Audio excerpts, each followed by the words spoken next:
નમસ્કાર, સ્વાગત છે આપનું લોકમંચમાં. અને લોકમંચમાં આજે વાત કરવી છે સોના ચાંદીના ભાવની સાથે જ રૂપિયાનું ઘટતું મૂલ્ય. કારણ કે તમે જુઓ કે સામાન્ય રીતે મોંઘવારી જે પ્રમાણે જોવા મળી રહી છે, અને ખાસ કરીને મધ્યમ વર્ગ અને ગરીબ વર્ગ જે મોંઘવારીમાં પીસાઈ રહ્યો છે, અને એમાં પણ જો અત્યાર સુધી તો લગ્નની સિઝન હતી, હવે તો કમૂરતાની શરૂઆત થાય છે, એટલે થોડો બ્રેક મળશે. એનઆરઆઈ મેરેજ કરશે, પણ એનઆરઆઈ લોકો અહીં આવીને મેરેજ કરે તો એમને કદાચ મને લાગે છે કે સોના ચાંદીના ભાવ કે રૂપિયાનું અવમૂલ્યન કે એનું એટલું બધું અસર નહીં થાય જેટલું સામાન્ય ગરીબ મધ્યમ વર્ગનો માણસ છે એને જો નાનો મોટો પ્રસંગ કરવો છે તો આ હદે સોનું પહોંચે. અને આ હદે જ્યારે ચાંદી પણ 2 લાખનો સપાટી વટાવતી હોય, સોનું પણ 1,37,000 તોલો પહોંચતું હોય, 10 ગ્રામ સોનું શું કરે, કઈ રીતે પોતાનો પ્રસંગ પાર પાડે, કઈ રીતે વ્યવહાર નિભાવે. માની લો કે 2 વર્ષ પહેલાં કે 5 વર્ષ પહેલાં કોઈએ એમને સોનું આપ્યું હોય અથવા વ્યવહારમાં આપ્યું હોય, અને હવે એમને આપવાનું થાય છે વીટી કે નાની ચૂની કે બુટ્ટી, મોટા દાગીનાની તો વાત જ ન કરશો, તો પણ એ પરિવાર કેવી રીતે આ વ્યવહાર સાચવી શકે. પરિસ્થિતિ બહુ જ ગંભીર છે. ઐતિહાસિક સપાટીએ સોના અને ચાંદી પહોંચી છે. અને આ વર્ષે સોનાની વાત કરીએ તો આ વર્ષે સોનું લગભગ 54,407 આટલું વધારો જોવા મળે છે. ચાંદીમાં 1,06,000 ઉપરનો વધારો જોવા મળે. તો વિચાર કરો કે કેટલી હદે આ ભાવ વધારો જોવા મળે છે. પછી આપણે કારણોની ચર્ચા કરીએ તો આપણને જાણવા એ મળે છે કે ભાઈ વૈશ્વિક કારણો જવાબદાર છે, ટ્રમ્પની નીતિ ને ડ્યુટી ને આ બધી વાતો આવતી હોય છે. પણ જે ભારતીય કરન્સી છે એમાં પણ 90.60 ઉપરની જે ઐતિહાસિક નીચલી સપાટી છે, સતત દબાણ રૂપિયા પર આવી રહ્યું છે. સરકારો બદલાય છે પણ રૂપિયામાં કોઈ ફરક પડતો નથી. આક્ષેપ પ્રતિ આક્ષેપ રાજનીતિ એના મામલે પણ થાય છે. પણ આ સરકારને પૂછવું પડે કે તમે કોંગ્રેસની સરકાર હતી ત્યારે તમે સવાલો કરતા હતા, તો ભારતીય જનતા પાર્ટીની સરકાર છે ત્યારે ક્યાં રૂપિયાનું મૂલ્ય વધ્યું છે ભાઈ? એ પણ ઘટતું જાય છે. વિકાસના દાવાઓ કરીએ છીએ, અર્થતંત્રને વેગ મળ્યો છે, ફલાણી ઇકોનોમીમાં આપણે પહોંચ્યા છીએ, પણ સામાન્ય ગરીબ વર્ગ મધ્યમ વર્ગનું શું થઈ રહ્યું છે? ચલો સોનું ચાંદી નથી ખરીદવું, માની લો પ્રસંગ કરવો છે, પણ તમે અનાજ, દાળ, કઠોળ, દૂધ, શાકભાજી, જીવન જરૂરિયાત ચીજ વસ્તુઓના ભાવ તો જુઓ ક્યાં પહોંચ્યા છે. એનીવે ચર્ચા કરવી છે ખાસ તો કે સોના ચાંદીમાં તેજી પાછળના મુખ્ય કારણો શું છે, ક્યારે ખરીદવી જોઈએ, કઈ બાબતો ધ્યાન રાખવી જોઈએ, સોના ચાંદીમાં જે આ વધારો ભાવમાં થયો છે, રૂપિયાનું ધોવાણ થયું છે, એની અસર હું તો કહું છું કદાચ ઉદ્યોગપતિ કે અમીરોને નથી થતી, પણ એક સામાન્ય અને મધ્યમ વર્ગને શું થાય, જો એની ચર્ચા કરીએ અથવા એનો કોઈ રસ્તો નીકળતો હોય તો મને લાગે છે કે બેટર છે. પણ લોકમંચ કાર્યક્રમમાં આ જ ચર્ચા કરવી છે મારે. અને ચર્ચા કરવા માટે જાણીતા ઇકોનોમિસ્ટ અર્થશાસ્ત્રી એવા મહેન્દ્ર ત્રિવેદી મારી સાથે છે. મહેન્દ્રભાઈ, સ્વાગત છે આપનું લોકમંચમાં. નમસ્કાર સાહેબ. જી. અને સાથે જ ફાઇનાન્શિયલ પ્લાનર, ક્યાં તમારે ક્યાં કહેવાય કે ઇન્વેસ્ટ કરવું જોઈએ, કઈ રીતે કરવું જોઈએ, આવું એક પ્લાનિંગ એક સરસ પોર્ટફોલિયો બનાવતા હોય છે એવા બ્રિજેશ પરીખ એડવાઇસ બી બહુ આપે છે સારી એવી. બ્રિજેશભાઈ, આપનું પણ સ્વાગત છે લોકમંચમાં. નમસ્કાર મિત્રો, thank you. Gems and jewellery જેની આપણે ચર્ચા કરી રહ્યા છીએ, Gujarat gems and jewellery expert promotion જે કાઉન્સિલ છે એના રિજનલ ચેરમેન છે એવા જયંતિ સાવલિયા છે. જયંતિજી, આપનું પણ સ્વાગત છે લોકમંચમાં. નમસ્કાર. નમસ્કાર. યસ. મહેન્દ્રભાઈ, શરૂઆત આપનાથી કરીશ, કારણ કે જે પ્રમાણે મેં કહ્યું એમ ચાંદી 2 લાખ રૂપિયાને પાર થતી હોય, સોનું 1,37,000 ને પાર કે એની આસપાસ હોય, રૂપિયો પણ રેકોર્ડ બ્રેક. એટલે મારો તો સવાલ એ છે કે શું થશે આ મધ્યમ વર્ગનું ને ગરીબ વર્ગનું, કારણ કે જે લોકોને વ્યવહારો સાચવવાના છે. અચ્છા, અથવા મહેન્દ્રભાઈ એના વગર ચાલતું નથી, તોલો 2 તોલા આખરે આપવું પડે છે, તોલા 2 તોલાની કોઈ વેલ્યુ નથી આમાં. હવે 2 તોલા કરીએ તો એને 3 લાખ રૂપિયા તો કદાચ એના જ થઈ જતા હોય છે. તો શું લાગે છે આ રીતે જે પહોંચ્યું છે, કયું ચિત્ર સામે આવી રહ્યું છે, અથવા કઈ આશાઓ ક્યાંક દેખાઈ રહી છે મધ્યમ વર્ગ ગરીબ વર્ગ માટેની સ્થિતિ શું? સૌપ્રથમ તો આપણે હૃદયપૂર્વકના અભિનંદન.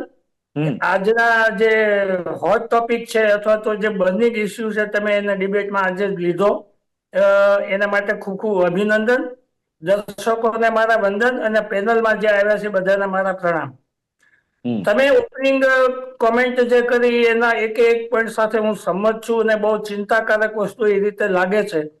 સામાજિક તાણાવાણા, પરંપરા, રીત રિવાજમાં જીવનારો ભારતીય સમાજ આ દ્રશ્ય જોઈને, આ ભાવ સાંભળીને ઘડીભર તો એના ધબકારા હૃદયના ચૂકી જાય છે કે આ કઈ પરિસ્થિતિની વચ્ચે આપણે જીવી રહ્યા છીએ. વ્યવહાર સાચવવાનો આવે એ અતિ મુશ્કેલ છે. વ્યવહાર સાચી શકાય એવી કોઈ પોઝિશન નથી. કારણ એ છે કે તમે એક સાથે સાયમલ્ટેનિયસલી બધી વસ્તુ ચાલે છે, યોજનાઓ ચાલે છે, આત્મનિર્ભર ચાલે છે, સહકારિતા દ્વારા સિદ્ધિ આગળ લઈ જવું એ ચાલે છે, સાથે સાથે આપણી માથાદીઠ આવક ગુજરાતમાં વધી છે એવું ચાલે છે, જીડીપી વધી ગયો છે. તો બીજી બાજુ જુઓ તો આર્થિક અસમાનતાના ન્યૂઝ પણ આવે છે. 10% લોકો પાસે 58 થી 63% સંપત્તિ છે, બાકીના વચ્ચે 90% છે. તો આમાં એટલું બધું વૈશ્વિક કારણો પણ છે. મોટા ભાગે આ જે ઇસ્યુ છે એના મારી દ્રષ્ટિએ જે કારણો છે એ વૈશ્વિક વધારે છે. અને એમાં જે ટ્રમ્પની નીતિ આવ્યા પછી દરેક દેશની જે વેપારની ખાધ અથવા પુરવણી એનું બેલેન્સિંગ બહુ જ અઘરું થઈ ગયું છે. તમે એમ જુઓ તો નાના નાના સેક્ટરની જે એક્સપોર્ટ છે એને પણ ધક્કો લાગ્યો જ છે. એના સમાચારો અવારનવાર આવે છે. નિકાસોમાં આપણે ધારીએ એ પ્રમાણે જે નિકાસો આપણે અમેરિકાને કરતા હતા, ભલે એનું કદ નાનું હશે પણ આપણે એટલી રકમનું કોમ્પન્સેશન બીજા કન્ટ્રીમાં કરીને કરવું પડે. તો નિકાસ આપણે વધારવી પડે, આયાતો ઓછી કરવી પડે. પણ હાલત એવી છે કે આપણી આયાતો વધી છે.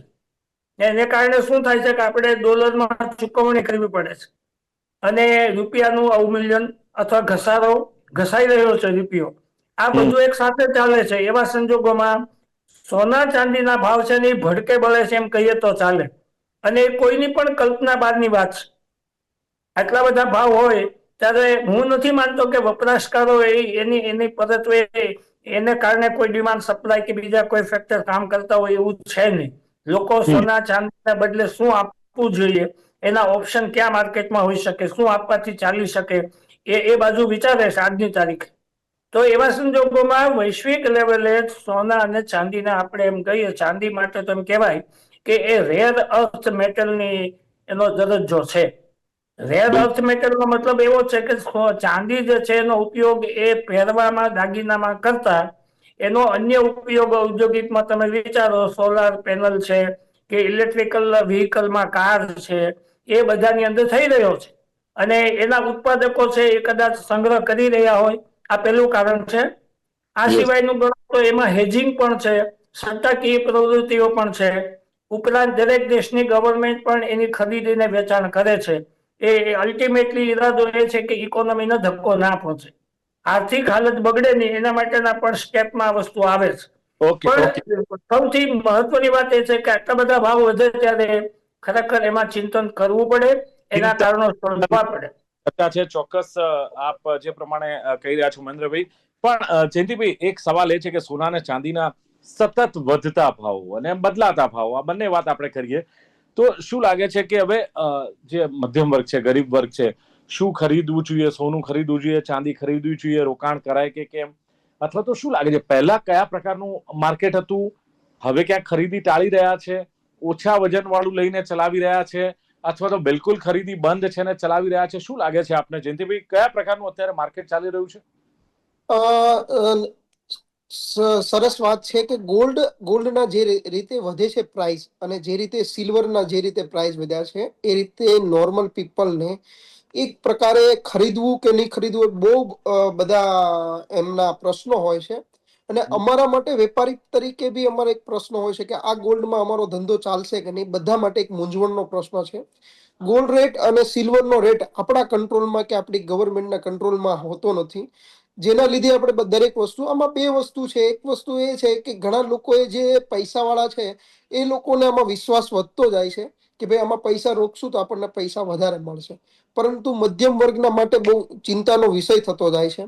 અત્યારે દરેક પરિસ્થિતિઓ ચેન્જ થતી જાય છે. દરેક વસ્તુમાં તમે જેવું કે ટેકનોલોજી છે, એઆઈ છે, આ રીતે બધાની પરિસ્થિતિઓ ચેન્જ થઈ છે.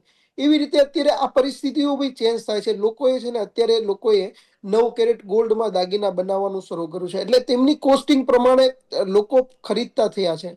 ચાંદીની અંદર ઘણી બધી વસ્તુ અમારે બી અમારા પ્રોડક્શનની અંદર ચેન્જ કરવા પડ્યા છે કે જેની અંદર સિલ્વરની સાથે ડાયમંડ સ્ટડ કરીને આપવા પડે છે. સિલ્વરની અંદર અમારે ક્રોમિંગ એટલે કે દાખલા તરીકે વર્મિલ કરીને જે પ્રોસેસ છે એ નવી નવી આખો એક ફેશન ટ્રેન્ડ ચાલુ થઈ રહ્યો છે કે અઢી માઇક્રોનનું ગોલ્ડ પ્લેટિંગ કરીને અમે આપીએ, જેની ગોલ્ડ જેવી જ દેખાવ હોય ને લાંબા સમય સુધી એને નથી થતું. એટલે અલગ અલગ અત્યારે મેન્યુફેક્ચરિંગ પ્રોસેસ થાય. જેમ 9 કેરેટ દાગીના ઉપર હોલમાર્ક નહોતું તો સરકારે 9 કેરેટ હોલમાર્ક ઉપર પણ પરમિશન આપવી પડી, કારણ કે નાનો માણસ જો જ્વેલરી બનાવવી હોય ને એમના બજેટમાં જો જ્વેલરી બનાવવી હોય તો એ 9 કેરેટમાં બી બનાવી શકે. એટલે અમારા માટે 9 carat silver, silver plus gold, silver vermeil, આ ટાઈપની જ્વેલરી બી માર્કેટમાં નવા ટ્રેન્ડ આવી રહ્યા છે અને લોકોએ આ ખરીદવું પડે છે.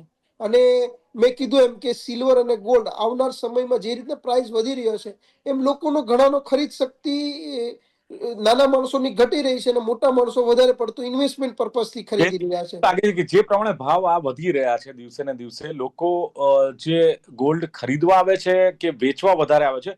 કારણ કે આપણે કહ્યું એમ પૈસાદાર વર્ગ તો આમાં ઇન્વેસ્ટ કરવાનો છે, જરૂરિયાત પૂરતું લઈ લેવાનું. મારો ફોકસ મધ્યમ વર્ગ ને ગરીબ વર્ગ છે. એ લોકો વેચવા માટે વધારે આવે છે કે ખરીદવા માટે વધારે આવે છે, અથવા પહેલા કરતા શું સિનારીઓ ચેન્જ છે? અત્યારે એ વાત સાચી છે કે કોઈ વેચવા આવતું નથી, વધારે વધારે ખરીદવા આવે છે. કારણ કે લોકો અત્યારે જે લોકો જૂનું સોનું આપીને વેચવા નથી આવતું, પણ જૂનું સોનું આપીને નવા દાગીના જેમની કેપેસિટી નથી ને જેમણે ઇન્વેસ્ટ કર્યો અથવા જૂના દાગીના છે એમના મેલ્ડ કરીને ફરીથી નવા એમાં એડ ઓન કરીને કરવા આવે છે. પરંતુ કારણ કે એ જે એની પરિસ્થિતિ, નવી વસ્તુ ખરીદવા માટે નવા લોકો નથી આવતા. જેમ જરૂરિયાત નથી તો લોકો ખરીદતા નથી. જે ખરીદવા આવે છે ઇન્વેસ્ટમેન્ટ પર્પઝથી ખરીદવા આવે છે, અથવા જેમની જરૂરિયાત છે, અત્યારે કોઈના લગ્ન સરા છે, એમને ખરીદવું પડે છે એટલે ખરીદવા આવે છે. પણ કોઈ જૂનું ગોલ્ડ વેચવા માટે એના પૈસા એનકેશ કરવા કોઈ આવતું નથી. કારણ કે બધાને એક જ વાત છે કે આ ગોલ્ડ તો વધવાનું છે, સિલ્વર તો વધવાનું છે, એટલે જૂનું સોનું છે એને બી ત્યાં રાખી મૂકે છે. એટલે જયંતિભાઈ, મારો સીધો સવાલ એ છે કે ગોલ્ડ તો પહેલેથી વધતું આવ્યું છે. માની લો કે 18,000 હતું કે 36,000 હતું, ત્યારથી ધીમે પણ આ જે છેલ્લા કેટલાક સમયમાં જે સ્પીડ પકડી છે વધવાની, એની પાછળના કારણો શું? કારણ કે આટલી હદે કે આટલા પ્રમાણમાં નહોતું વધતું હતું. નો ડાઉટ ગોલ્ડ વધતું જ આવ્યું છે, ક્યારેક ઘટ્યા નથી ભાવ, અપડાઉન થાય, પણ ઓવરઓલ વધતા રહ્યા છે. એની પાછળનું કારણ શું લાગે છે અત્યારે?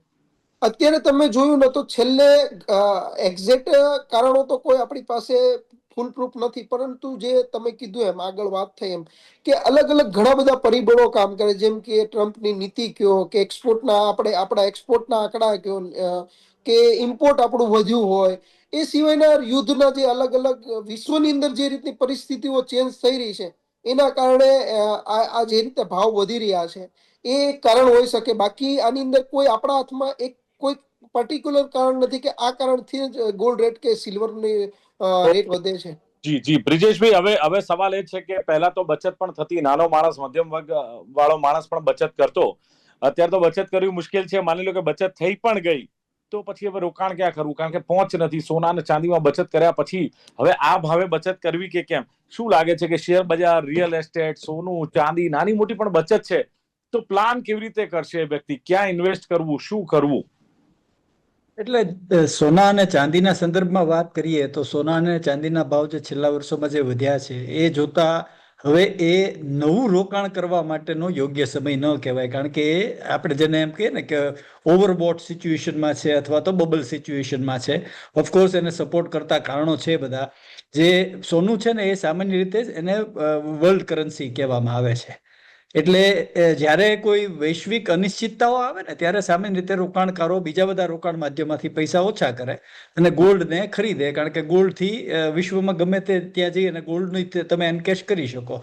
ઇન્ડિયન રૂપી કે ડોલર જે ગોલ્ડ પછીની કરન્સી આવે એને પણ મર્યાદા આવે, પણ ગોલ્ડને મર્યાદા ન આવે. એટલે જ્યારે વૈશ્વિક અનિશ્ચિતતા હોય ત્યારે ગોલ્ડ બાજુ હંમેશા સેફટી ચેસ કરવા માટે રોકાણો વધે. એક ફેક્ટર ગોલ્ડમાં કામ કરે છે અને આપણે જોઈ રહ્યા છીએ કે 2020 પછી કોવિડથી જે અનિશ્ચિતતા શરૂ થઈ છે, પછી 1 by 1 યુદ્ધની અનિશ્ચિતતાઓ હતી, એ પછી ટ્રમ્પની છે, એટલે અનિશ્ચિતતા ઊંચી હોવાના કારણે ગોલ્ડ સતત વધ્યા કરે છે. પણ આટલું ન વધવું જોઈએ. આટલું વધવાનું બીજું કારણ પાછું આપણા દેશના પોઈન્ટ ઓફ વ્યૂથી વાત કરી, ઇન્ડિયાના પોઈન્ટ ઓફ વ્યૂથી, તો બીજું કારણ એ છે કે ભાઈ આપણા દેશમાં હવે સોનામાં જ્યારે ઇન્વેસ્ટરોનું એક મોટી ભૂલ એ હોય છે કે જ્યારે કોઈ પણ એસેટ ક્લાસ અથવા કોઈ પણ ઇન્વેસ્ટમેન્ટ માધ્યમ વધી જાય ને બીજાને કમાતા જોવે ને ત્યારે એને ફોમો આવે, ફિયર ઓફ મિસિંગ આઉટ, હું રહી ગયો. એટલે હું રહી ગયાની પાછળ એ ખરીદી વધારે થવા માંડે, અને ખરીદી વધારે થાય એટલે વળી પાછો ડિમાન્ડ સપ્લાયના સિનારીઓ નીચે એના ભાવ વધવાના. અને ત્રીજું ફેક્ટર કામ કરે છે, ઓફકોર્સ આપણે સોનું આપણે બહુ મર્યાદિત બનાવીએ છીએ. આપણે સોનું પણ ઇમ્પોર્ટ કરીએ છીએ અને ડોલરમાં જ એના ટ્રાન્ઝેક્શન થાય છે અને ડોલર ધોવાય એટલે આપણે સોનું ઇમ્પોર્ટ કરવાની કોસ્ટ વધે, અને સોનું ઇમ્પોર્ટ કરવાની કોસ્ટ વધે એટલે આપણે અહીંયા સોનાના ભાવ વધવાના છે. એટલે ભાવની દ્રષ્ટિએ જોવા જઈએ તો સોનું અત્યારે ઇન્વેસ્ટમેન્ટ પોઈન્ટ ઓફ વ્યૂથી તો યોગ્ય માધ્યમ નથી.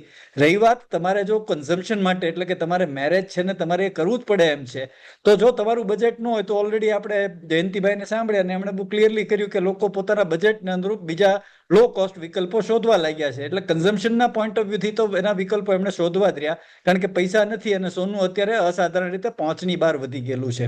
એવી જ રીતે ચાંદીના સંદર્ભમાં વાત કરીએ તો ચાંદીની પરિસ્થિતિ એવી છે કે ચાંદીનું પ્રોડક્શન વધી શકે એવું નથી, કારણ કે એ બાય પ્રોડક્ટ છે. સોનું છે ને માઇન વધારે કરી શકાય, માઇનમાંથી જે બહાર કાઢવામાં આવતું એને વધારે ઘટાડી શકાય, એવું થઈ શકે, કંટ્રોલેબલ છે. પણ ચાંદી છે એ બાય પ્રોડક્ટ છે. અને બીજો જેમ વાત કરીએ આગળ મહેન્દ્રભાઈ આપણને, કે એનો ઇન્ડસ્ટ્રીયલ યુઝ પણ છે. એટલે એ માત્ર ઘરેણામાં કે એવામાં વપરાતું નથી, એનો ઇન્ડસ્ટ્રીયલ યુઝ પણ છે. એટલે એની એપ્લિકેશન વધારે હોવાથી એના ભાવ એ કારણસર વધી ગયેલા છે. જે પ્રમાણે ચાંદી કૂદકા અને ભૂસકે આગળ વધી રહી છે તો એમાં ઇન્વેસ્ટ કરાય આ લેવલે 2 લાખ? ના, એટલે મેં જે પહેલા કીધું કે અસાધારણ જ્યારે કોઈ પણ રોકાણ માધ્યમ, આપણે વાત અત્યારે ચાંદીની કરીએ છીએ એટલે ચાંદી, પણ એ નિયમ તો કોઈ પણ રોકાણ માધ્યમ માટે લાગુ પડે છે કે એનું જે ફેર વેલ્યુ હોય ને એની કરતા જ્યારે જુદા જુદા ટેમ્પરરી રીઝન્સર જ્યારે એ ફેર વેલ્યુથી ઉપર કૂદવા માંડે ને ત્યારે હંમેશા સામાન્ય રોકાણકાર કે જેને આ એક કોમોડિટી થઈ, હવે એને એની બજાર વિશે કઈ ખબર નથી પડતી, તો એને હંમેશા એ જંપલાવામાં પોતાના હાથ બાળવાની સંભાવના વધી જાય. હું એવું નથી કહેતો કે ચાંદી નથી વધવાની, હજી ચાંદી વધશે, પણ કેટલી વધશે અને ક્યારે પછી એ વધવાનું બંધ કરીને કરેક્શન આપશે, અને સામાન્ય રોકાણકારને ખબર નથી પડવાની કે ચાંદી ક્યારે વધી અને ક્યારે ઘટવાની, કારણ કે પોતે ટ્રેડર નથી. ઓકે મહેન્દ્રભાઈ, એટલે એના માટે આ વધારો છે ને એક વોર્નિંગ છે. એટલે એને હંમેશા જરૂર સિવાય અત્યારે રોકાણ કરવા માટેનો યોગ્ય સમય મારી દ્રષ્ટિએ નથી. જ્યારે છે ને 1,25,000 કે 30,000 હતી ને, તમારા જેવા મને કહે કે ચાંદીમાં રોકાણ કરો તો હું ના પાડું કે બસ 1,30,000 ને 1.25 લાખ રૂપિયા કિલો જે રોકાણ કરાતું હશે, હવે એ જે વસ્તુ અત્યારે 2 લાખ છે, સેમ વસ્તુ સોનામાં છે. લાખ રૂપિયા સોનું લાખ ઉપર પહોંચ્યું, હવે સોનામાં રોકાણ ના કરાય એટલે 1,37,000 પહોંચ્યું છે. હજુ નક્કી નથી કે આ ક્યાં પહોંચશે. બીજું તમે રૂપિયો જુઓ 90 ની ઉપર પહોંચી ગયો, આપણો રૂપિયો ગગડી રહ્યો છે.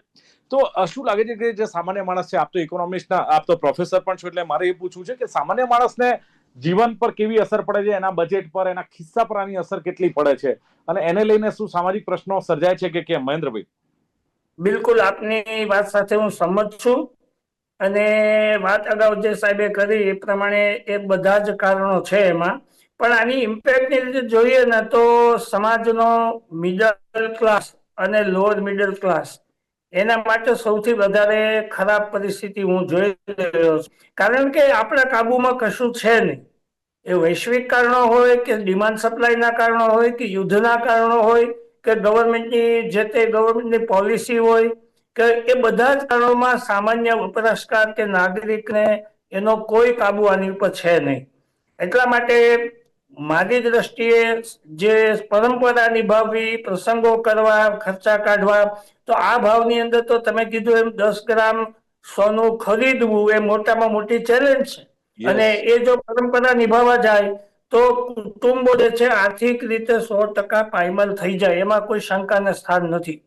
અને બીજી બાજુ એ વપરાશકાર છે એનો કોઈ દોષ આમાં છે નહીં. તેમ છતાં આ પ્રશ્ન આપણી સામે આવ્યો છે. વૈશ્વિક કારણો ગમે તે હોય, ગવર્મેન્ટ જે સરકારની અંદર જે રૂલિંગ પાર્ટી છે અથવા તો જે નીતિકારો છે એને તાત્કાલિક આની ઉપર શું થઈ શકે એને માટેનું આયોજન કરવું પડે.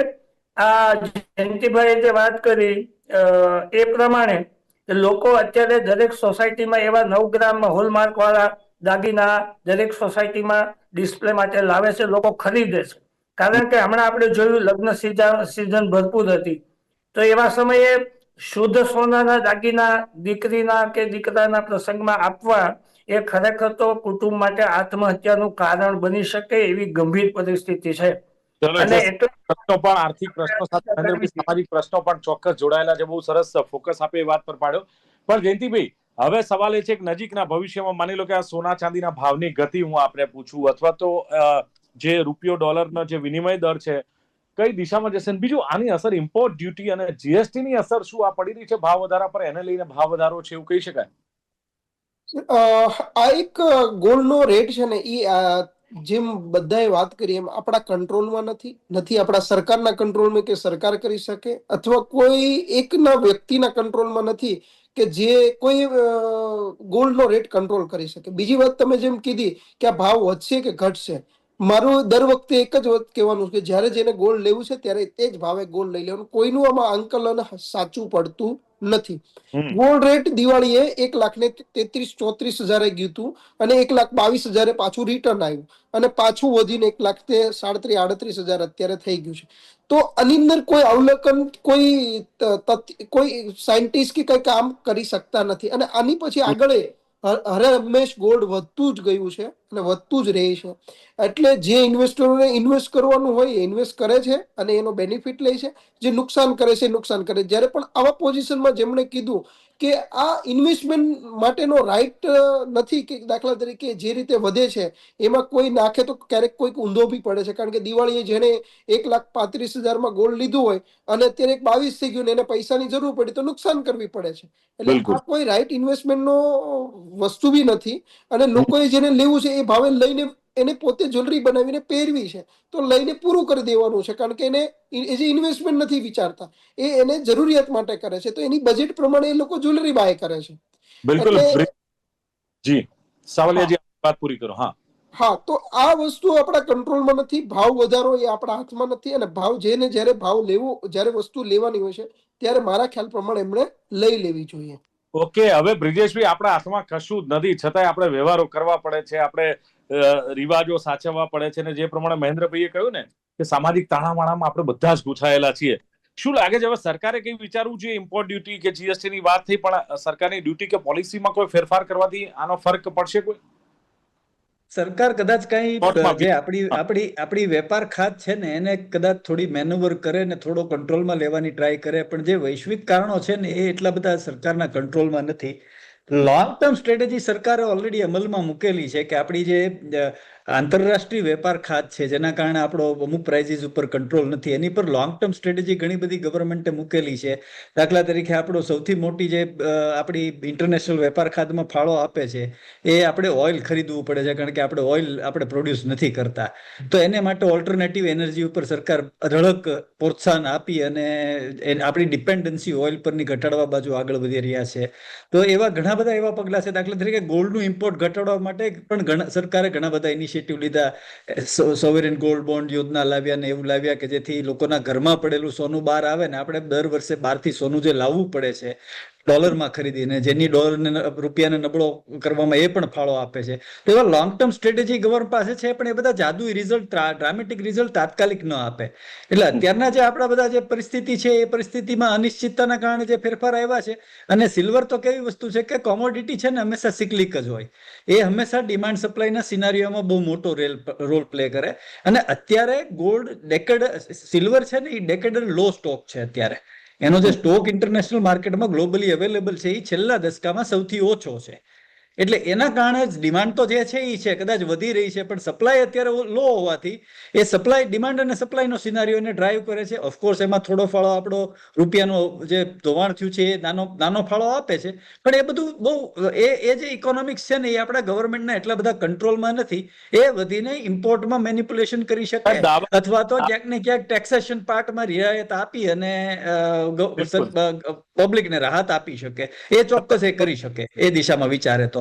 દાવાઓ થઈ રહ્યા છે કે આપણી ઇકોનોમી આગળ વધી રહી છે અને ક્યાંક જે વાત કરીએ કે વિશ્વમાં આપણે 3જા અને 4થા નંબરે, પણ અત્યારની જે પરિસ્થિતિ છે, ભલે સોના ચાંદીના ભાવ ત્રણેય જે પેનલિસ્ટ છે કહી રહ્યા છે કે ભાઈ આપણા હાથમાં નથી. જેમ કે મહેન્દ્રભાઈએ કહ્યું કે ચિંતાકારક ચોક્કસ આ બાબત છે, એમણે કહ્યું એ પ્રમાણે, અને સામાજિક તાણાવાણા, રીત રિવાજ, બંધનોથી બંધાયેલા છીએ. એટલે કદાચ આપણે વ્યવહાર સચવાય તો પણ બહુ છે. બીજું કે એમણે કહ્યું કે જીડીપી વધારે, માથાદીઠ આવક વધી, પણ આર્થિક અસમાનતા પણ આની પાછળ ક્યાંક જવાબદાર છે. મહેન્દ્રભાઈએ કહ્યું એમ એક સારા અર્થશાસ્ત્રી છે, એમણે વૈશ્વિક કારણોને પણ જવાબદાર ગણાવ્યા છે. પણ આયાત ઘટાડો, નિકાસ વધારો એ પોસિબલ નથી બનતું. એને લઈને એમનું કેવું છે કે આયાત વધી છે તો એ પણ એક કારણ છે. અને સોના ચાંદીના ઓપ્શન કયા એ કદાચ ક્યાંક શોધવાની જરૂર છે અને આપણા હાથમાં નથી, કોઈ કાબુ નથી. જ્યારે જયંતિ સાવલિયાએ કહ્યું એમ કે સામાન્ય વ્યક્તિને ખરીદવું સોનું કે ચાંદી ચોક્કસ મુશ્કેલ બન્યું છે અને રેટ ગવર્મેન્ટના કંટ્રોલમાં પણ નથી. આપણે એમ કે સોના ચાંદીના ભાવ વધી રહ્યા, સરકાર શું કરે છે, પણ જે સ્પષ્ટ કહ્યું છે કે ગવર્મેન્ટના કંટ્રોલમાં પણ નથી. મધ્યમ વર્ગ માટે ચિંતાનો વિષય ખરો, પણ ખાસ હવે 9 કેરેટના દાગીના લોકો છે ને, ગુજરાતીઓ કે ભારતીયો હવે કોઈ વતલો માર્ગ શોધી લે છે. 9 કેરેટના દાગીના બનાવાય છે અને બીજા જેને સગવડ નથી એ જૂનું સોનું આપીને એમાંથી જ મેનેજ કરીને પોતાના પ્રસંગો સાચવી લેતા હોય છે. એમણે પણ વૈશ્વિક કારણો જવાબદાર ગણાવ્યા છે. અને હજુ મેં એમને પૂછ્યું કે શું લાગે છે, તો એ ચોક્કસ કહે છે કે અનુમાન કોઈ જ ન લગાવી શકાય. નહીં તો એ લોકો કરોડપતિ ના હોત જો એમને જ ખબર પડતી હોત તો.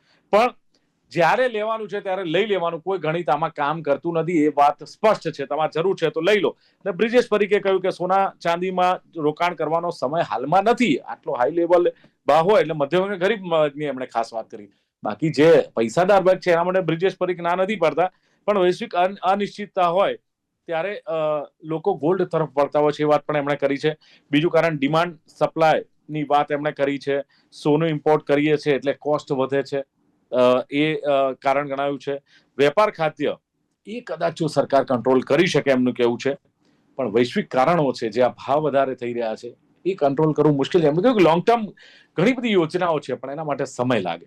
એટલે અત્યારે તો આપણે એક ગુજરાતી તરીકે એટલું કહીએ કે વ્યવહાર સાચવી લેવાનો, ને જે કંઈ નાનું મોટું આગુ પાછું કરવું પડે અથવા ચલાવી લેવું પડે એ ચલાવવાનું. કારણ કે દરેક વ્યક્તિ સમજે છે કે હવે 2 કે 3 તોલા તમે સોનું ખરીદો ને તો એમાં આખો એક પ્રસંગ નીકળી જતો હોય છે 4-4.5 લાખમાં, તો એ પોસિબલ નથી હોતું. પણ ભાવ વધવાના, જ્યારે ખરીદવું છે ત્યારે ખરીદી લો, આપણા કંટ્રોલમાં નથી, આ વાત સમજીને ચાલવાનું. પછી બહુ બૂવો નથી પાડવાની કે સોના ચાંદીના ભાવ આસમાને જવાના જ છે, ક્યારેય ઘટ્યા જ નથી. સર, ચર્ચાનું સમાપન કરીએ છીએ અને ચર્ચામાં ભાગ લેવા બદલ મહેન્દ્ર ત્રિવેદી, બ્રિજેશ પરીખ, જયંતિ સાવલિયા ત્રણેય ઉપસ્થિત રહ્યા. ખૂબ ખૂબ આભાર. Thank you very much. Thank you. તો દર્શક મિત્રો, લોકમંચ કાર્યક્રમમાં હતી આજની ચર્ચા, ઘટી રૂપિયાની કિંમત અને સોના ચાંદીની ચમક. ફરી મળીશું એક નવી ચર્ચા સાથે. આપ જોતા રહો ગુજરાત ન્યૂઝ. નમસ્કાર.